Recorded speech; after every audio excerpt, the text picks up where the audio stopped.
I was conscious when my sister took control of my life.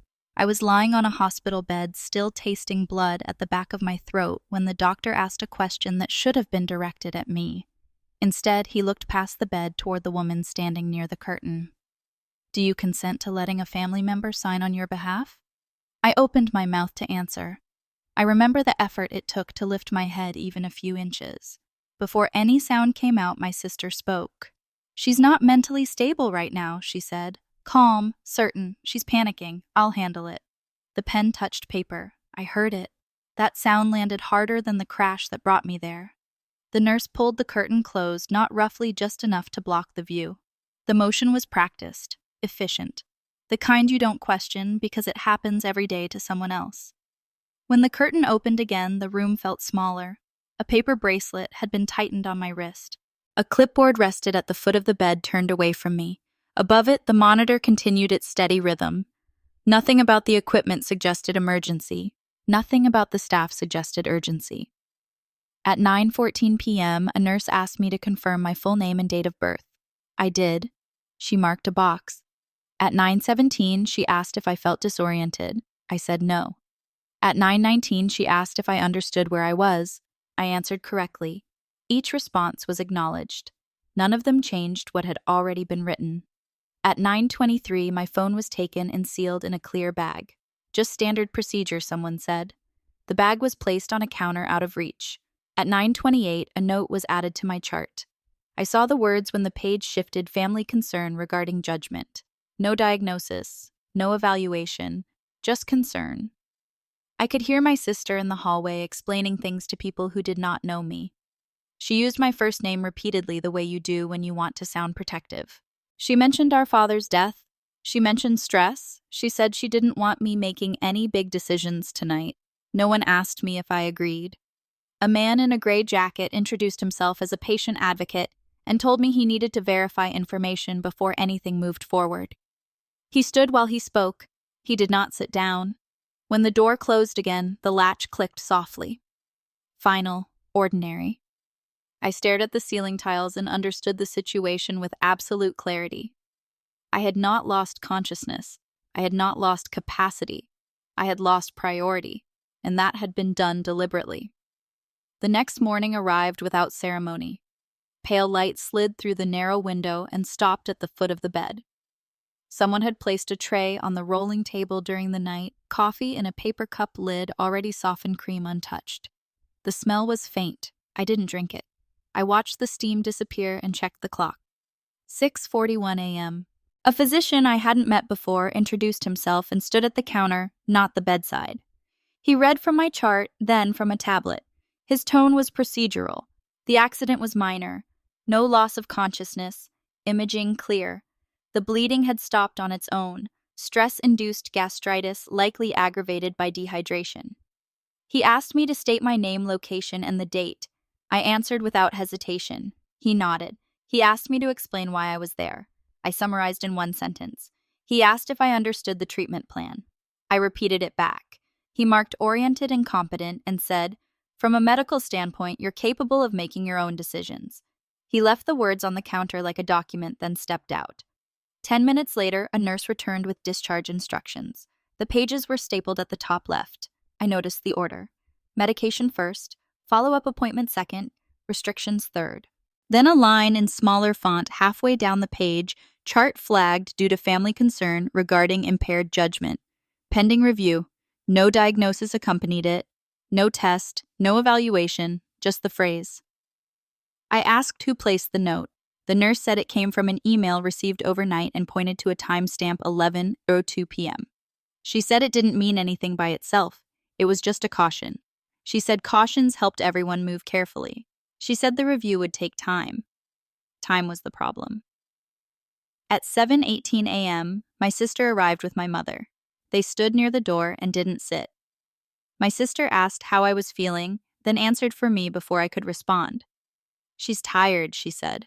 "We'll handle the logistics." She asked the nurse about prescriptions and where to sign. My mother looked at the floor tiles and nodded when my sister spoke. I asked for my phone. The nurse said it was still logged as restricted. "Until discharge is finalized," she said, as if that explained the delay. My sister said it was probably for the best. No stress today, she added. The word today was emphasized. At 7:34 a.m., a hospital administrator stopped by to explain the process. He spoke in the passive voice. The chart had been flagged. The flag required verification. Verification required time. Time required cooperation. He said cooperation made everything smoother. He said resistance complicated records. I didn't resist. I asked questions. I asked for copies. I asked for names. I wrote them down on the back of the discharge packet.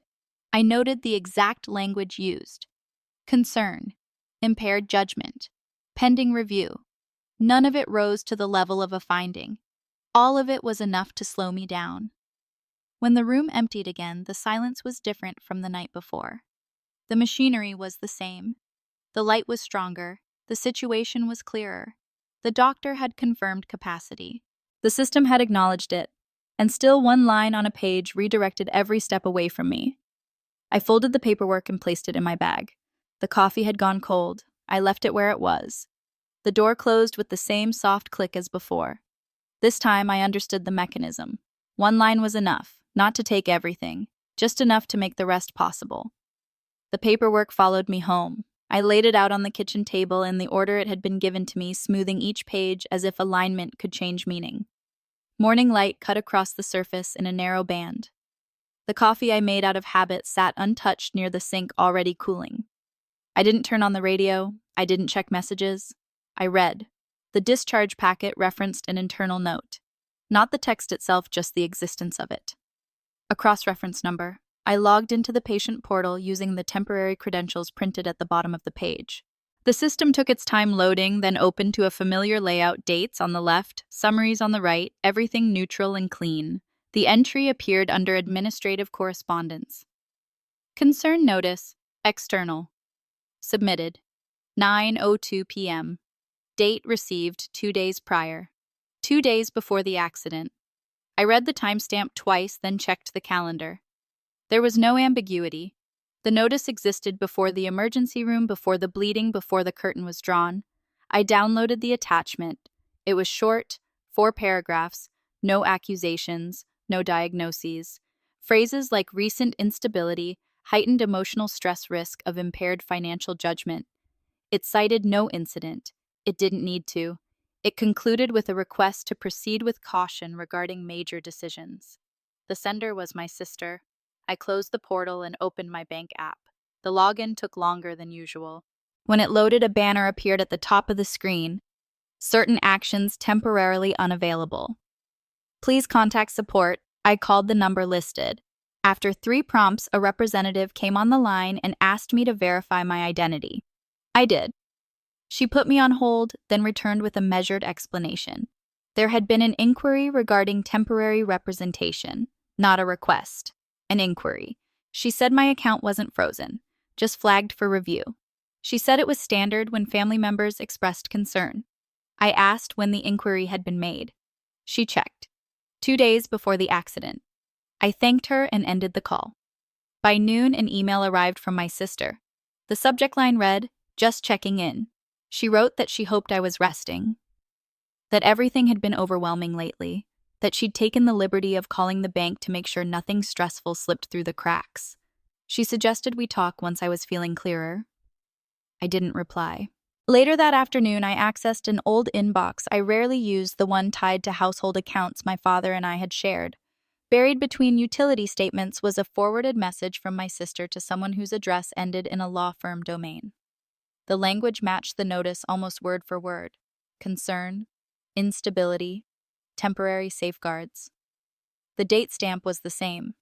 The accident had not started this. It had been added. I printed the emails and placed them in a folder. I labeled it with the date, not the content. I noted the sequence on a legal pad. Inquiry, notice, flag, restriction. Each step led naturally to the next. No single move crossed a line. Together, they formed one. As evening settled, the apartment grew quiet.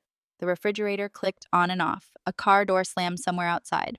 I stood at the counter and washed the coffee mug I hadn't used, dried it, and put it back in the cabinet. The plan hadn't relied on my condition. It had relied on timing. The accident was not the cause. It was the cover. And now that I could see the order clearly, I understood what came next. Not confrontation, not outrage, just documentation. Sequences work both ways. I went to my mother's house the following afternoon. I didn't call ahead. I parked on the street instead of the driveway the way I used to when I still lived nearby. The front window was open a few inches. Afternoon light fell across the entryway rug, stopping short of the hallway. The house smelled the same. Lemon cleaner, old wood, nothing disturbed. She was at the kitchen table with a stack of mail, sorting envelopes into 2 piles without opening them. A mug sat near her right hand, the tea inside untouched. When she looked up and saw me, she didn't stand. She said my name once quietly, as if testing whether it still fit. I sat across from her. The chair legs made a thin sound against the tile. I placed the folder on the table between us and didn't open it. She glanced at it and then away. "Did you know what she was doing?" I asked.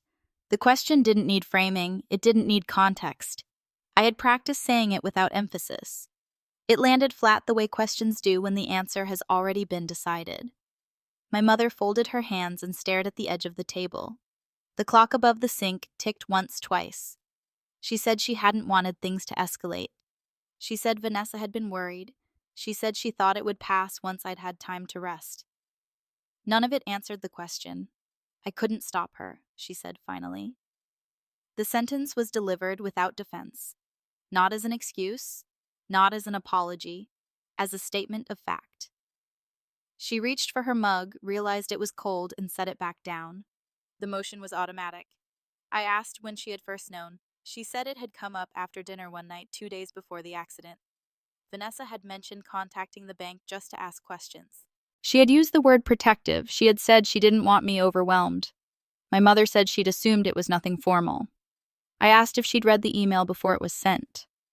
My mother shook her head. She said Vanessa hadn't shown her the wording. She said she hadn't asked. I nodded. I wrote down the date she mentioned and the time because she was specific. She always had been. I asked if anyone else was present during that conversation. She said no. I asked if she'd told Vanessa to stop. She didn't answer immediately. When she did, she said she didn't think it was her place. The refrigerator kicked on. The sound filled the space between us.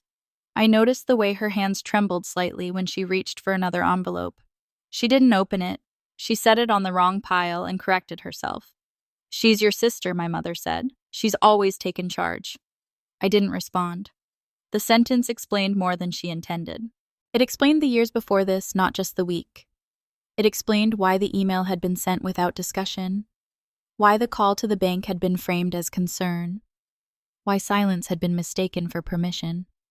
I stood and placed the folder back in my bag. I didn't open it in front of her. There was no need. She already knew what was inside. At the door, I paused long enough to put on my coat. She didn't follow me to the threshold. As I stepped outside, the door closed behind me with a soft, familiar sound. Not slammed, not locked, just shut.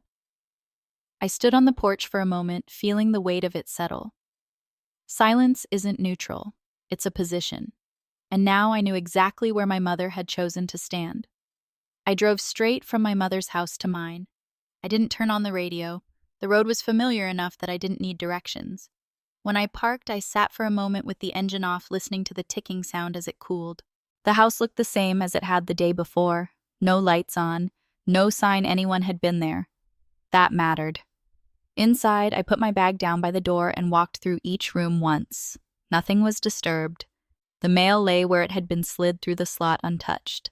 I sorted it on the counter, separating utility bills from circulars the way I always did.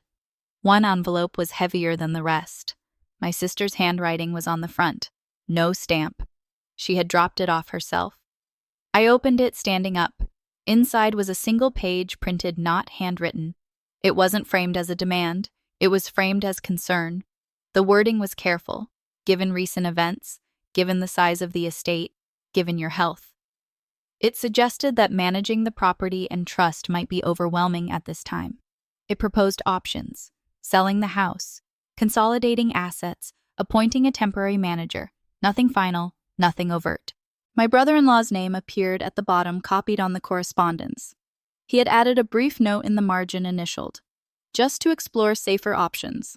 The word safer was underlined once lightly. They came by that evening. I hadn't invited them. They stood in the living room and didn't sit.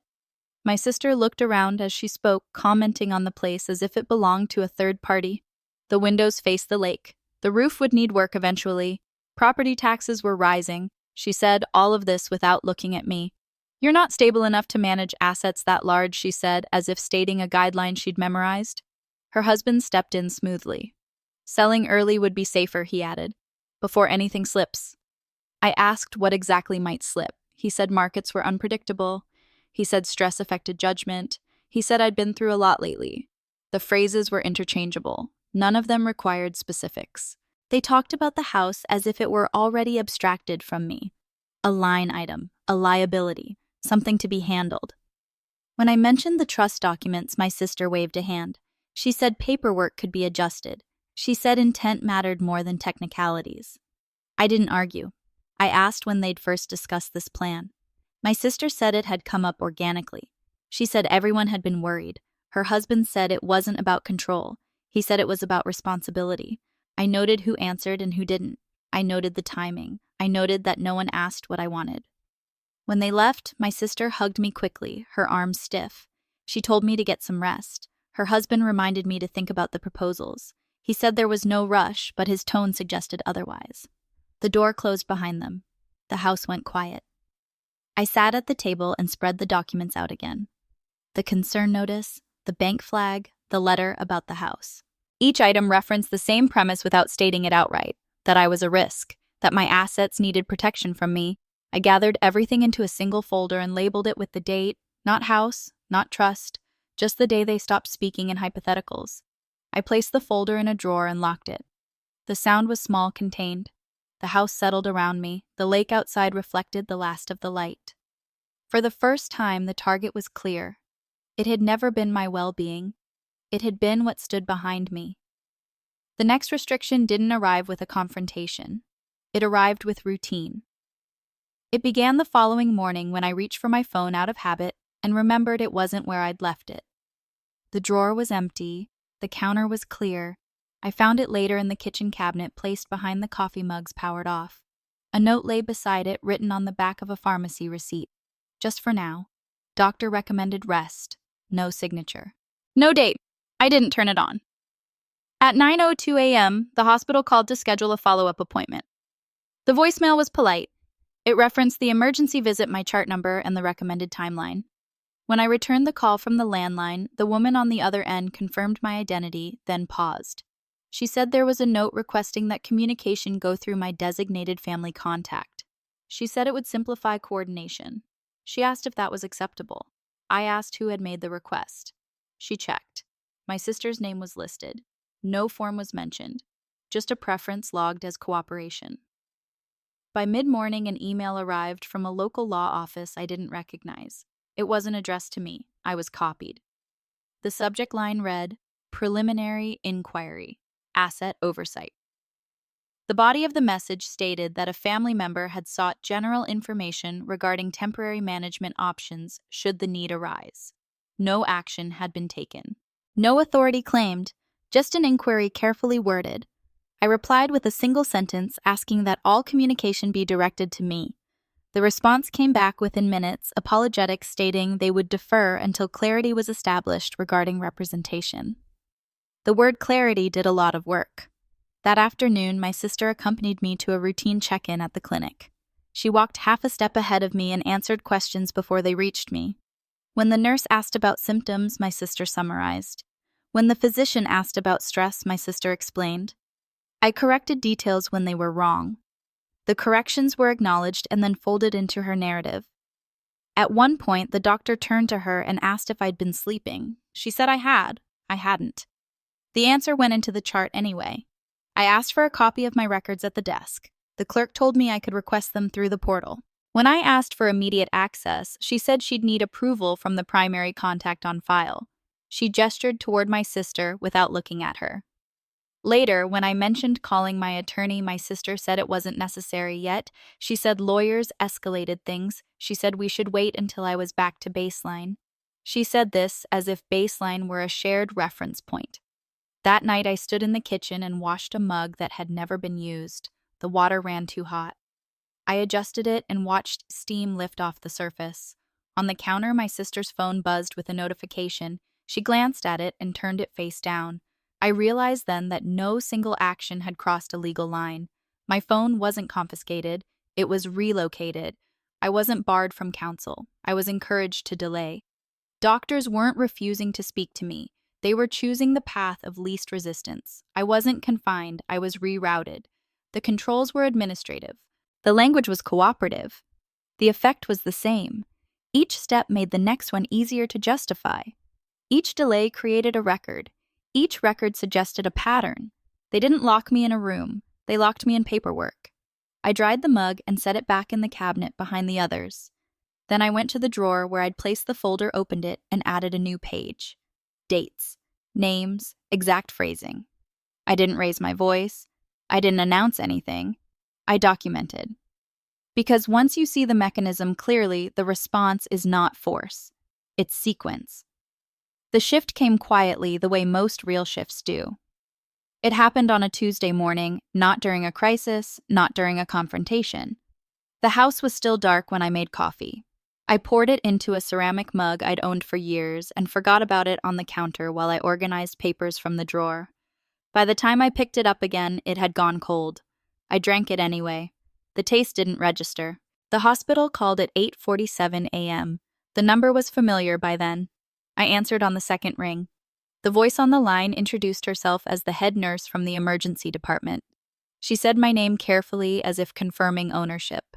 She asked if I had a moment to clarify something in my file. I said I did. There's a discrepancy, she said. Your chart indicates a family representative, but we don't have a signed power of attorney on record. She let the sentence settle. No accusation, no sympathy, just a statement. I told her I had never signed one. There was a pause. Papers shifting, a keyboard tapping once then stopping. That's what I needed to confirm, she said. I'm documenting that now. The click of her keyboard carried through the phone, precise and final. She explained that without a power of attorney or court order, staff were required to speak directly with me regarding care decisions. She said this change would be noted across departments. She said it might take a few hours to propagate through the system. Thank you for your patience, she added, and ended the call. At 9:12 a.m., my sister texted me. They just told me I'm no longer listed as your contact. What did you say? I didn't reply. An hour later, a hospital social worker knocked on my door. She introduced herself, showed her badge, and asked if we could sit. She chose the chair across from me and placed a folder on her lap, unopened. I've reviewed your file, she said, and I want to be clear about something. She looked at me directly when she spoke next. Your family is crossing a line. The words were not raised. They weren't softened either. They existed exactly as spoken. She explained that concern notices were meant to prompt evaluation, not replace consent. That inquiries did not grant authority. That repeated administrative interference, especially without documentation, could be construed as coercive. She asked if I felt pressured. I said I felt redirected. She nodded and wrote that down. She asked if I wanted independent resources. I said yes. She provided a list: patient advocacy, legal aid, records, access. She circled 2 names and wrote times beside them. She didn't tell me what to do. She told me what was available. Before she left, she asked one final question: whether I wanted my family present for future discussions. No, I said. She wrote that down as well. After she left, the house felt different. Not quieter, clearer. The refrigerator hummed. Sunlight shifted across the floor. I checked my email and saw a system notification from the hospital portal confirming an update to my contact preferences. Direct communication restored. Family access limited. I printed it and placed it in the folder. Later that afternoon, my sister called. I let it ring. She left a message saying there had been a misunderstanding, that people were overreacting, that we should talk before things escalated. I listened once, then I deleted it. For the first time since this began, I wasn't the only one seeing it. The facts were the same, the sequence unchanged. What had shifted was the witness. And once something is said out loud, it can't be folded back into silence. I didn't push back right away. After the call with the social worker, I let a day pass without correcting anything my sister assumed. I answered her messages slowly with short responses that suggested fatigue. I missed one call on purpose. When she asked if I was overwhelmed, I said yes. When she suggested taking care of things for me, I didn't object. I let the silence do its work. By the second evening, she came over with paperwork. She set the folder on the table as if it were already agreed upon. The documents were clipped neatly, pages aligned, tabs labeled. Temporary management, limited duration, best interest language throughout. My name appeared often, always followed by qualifiers: stress, recovery, ongoing concern. You don't have to read it all now, she said. Just the signature page. I picked up the first page and read it anyway. I read the definitions section. I read the termination clause. I read the part that allowed extension if conditions had not sufficiently improved. The language was elastic. It could stretch as far as someone wanted it to. I set the pages back down and rubbed my forehead once deliberately. I let my hand stay there longer than necessary. I don't know if I can handle this right now, I said. She nodded, immediately relieved. That's exactly why this helps. Her phone buzzed. She glanced at it and turned it face down. The bank's just waiting, she added. They're being cautious, but they need direction. The next morning, my bank called. Not to me directly. They left a message stating that a family member had followed up regarding the status of my accounts and requested expedited review. The tone was neutral. The implication was not. When I returned the call, I spoke slowly. I asked procedural questions. I said I was still feeling unwell. I asked what would happen if I authorized temporary oversight. The representative explained the steps. She emphasized that consent simplified things. She said delays could complicate access. I said I needed time. Within an hour, my sister texted. They're worried about timing. This would go smoother if we move now. A few minutes later, another message followed. We can't let things sit like this. By afternoon, an email arrived from a financial advisor I had never met, copied to my sister and her husband. The subject line referenced asset protection. The body suggested urgency. It proposed a call the following morning. No alternatives were offered. That evening, I let my sister speak without interruption. She explained the risks of delay. She explained market exposure. She explained responsibility. She didn't mention consent. She didn't mention duration. She didn't mention how control would be returned. When I finally spoke, I kept my voice even. I just don't trust myself right now, I said. The effect was immediate. Her posture shifted. Her tone softened, but her words sharpened. She said this was exactly why formal authority mattered. She said banks didn't wait. She said hesitation could cost me everything my father had built. She slid the folder closer. I need to be able to act, she said. For you. That was the point where the line became visible. Not crossed, revealed. Later that night, after she left, I turned on my phone and photographed every page. The headers, the dates, the version numbers. I noted the sequence in my folder. Initial proposal, follow-up inquiry, escalation, pressure. The next morning, the bank called again. This time, the representative asked if I had reached a decision. I said I was considering granting authority and asked for confirmation of what that would entail in writing. She paused, then said she would send documentation. It arrived 20 minutes later. When predators think you're broken, they stop hiding structure. They assume compliance will replace scrutiny. They move faster. They speak more freely. They leave trails they believe no one will follow. I didn't sign anything. I printed the email, added it to the folder, and closed the drawer. Then I sat at the table and waited, knowing the next move would not be subtle. The response didn't come from me. It came from a name my sister hadn't expected to see again. The letter arrived by courier just after noon. I recognized the envelope immediately, heavy, stock, firm edges, my father's lawyer's return address in the corner. I didn't open it right away. I placed it on the table beside the folder and washed my hands first, as if the order mattered. Inside was a single-page notice and 3 attachments. The notice was brief. It stated representation. It stated scope. It stated that all third parties were to cease communication with anyone other than counsel regarding my assets, medical records, or capacity. The tone was not aggressive. It didn't need to be. The attachments spoke instead. Printed emails, time-stamped. The concern notice submitted before the accident. The follow-up inquiry to the bank. The message sent to the advisory firm requesting expedited action. Each document was labeled, cross-referenced, and dated. A separate page summarized my medical discharge notes, highlighting the physician's confirmation of full capacity, signed and countersigned. I hadn't contacted my father's lawyer directly. I hadn't needed to. When my sister escalated, she triggered notifications she didn't realize were still active. My father had been thorough. He had left instructions. This was one of them. At 1:18 p.m., the bank called me. This time, the representative asked if I was in a private place.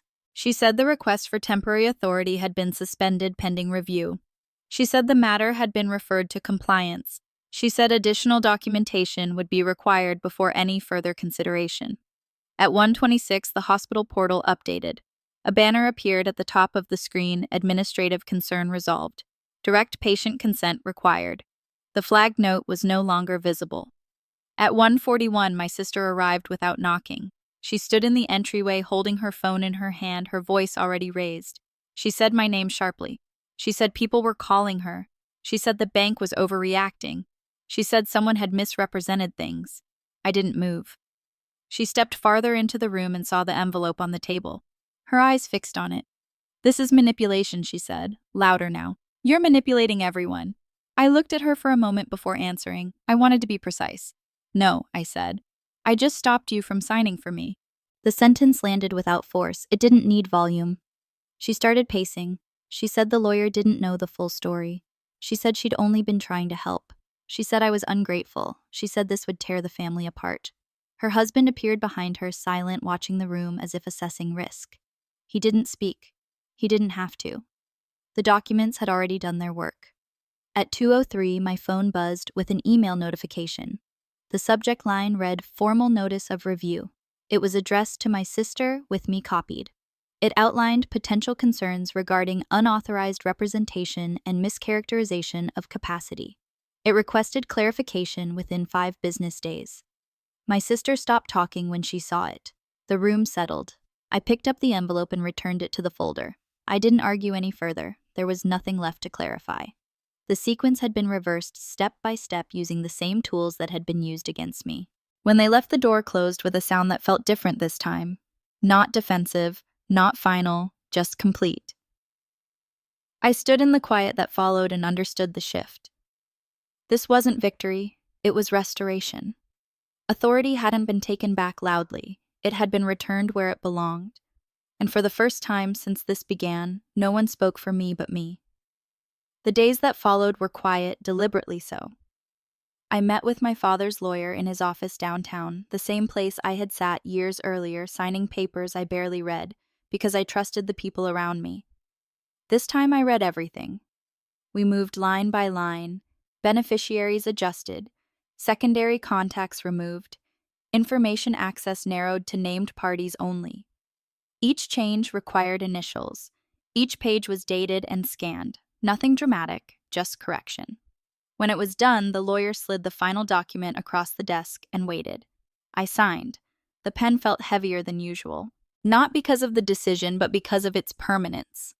He stamped the page, tore off the receipt copy, and filed the original. The sound of the cabinet closing was solid. Final. I requested new passwords that afternoon. Banking, medical portals, property records. I authorized written-only communication for anything involving assets or capacity. No phone calls, no intermediaries. Notices would come to me, or not at all. The bank confirmed the updates in writing. The hospital system sent an automated message acknowledging revised consent preferences. Each notification arrived without commentary. The system doesn't care why you change things, it only cares that you do. I packed over 3 evenings, not quickly. I sorted books into 2 piles, documents into 1, clothes into boxes labeled by room. I left the mug cabinet intact. I left the lake-facing chair where it was. Some things weren't worth moving. My sister didn't call again. My mother sent a message asking if I was safe. I replied that I was. Nothing more. Silence returned its favor. On the morning I left, the house was empty except for the sound of my footsteps. I locked the door, tested it once, and slid the keys into an envelope addressed to my lawyer. The courier arrived at 10:07 a.m. I watched him place it in his bag before driving away. The city disappeared behind me in stages. Familiar roads, then stretches I didn't recognize. I stopped once for coffee and drank it while standing at the counter. It was hot this time. I finished it and threw the cup away. The new place was smaller, neutral walls, clean lines, no history in the corners. I set my bag down and opened the window. The air moved freely through the room. That mattered. I stood there for a while, not thinking about what had happened, not replaying conversations, just noticing the absence of interference. No messages waiting, no forms to sign, no one speaking for me. There was no apology, no reconciliation. None was offered and none was needed. Redemption would have required recognition. This ending required only distance. My family didn't try to kill me. They tried to erase my right to exist, and they almost succeeded. The door behind me was closed, not slammed, just shut. For the first time in years, no one had the keys but me.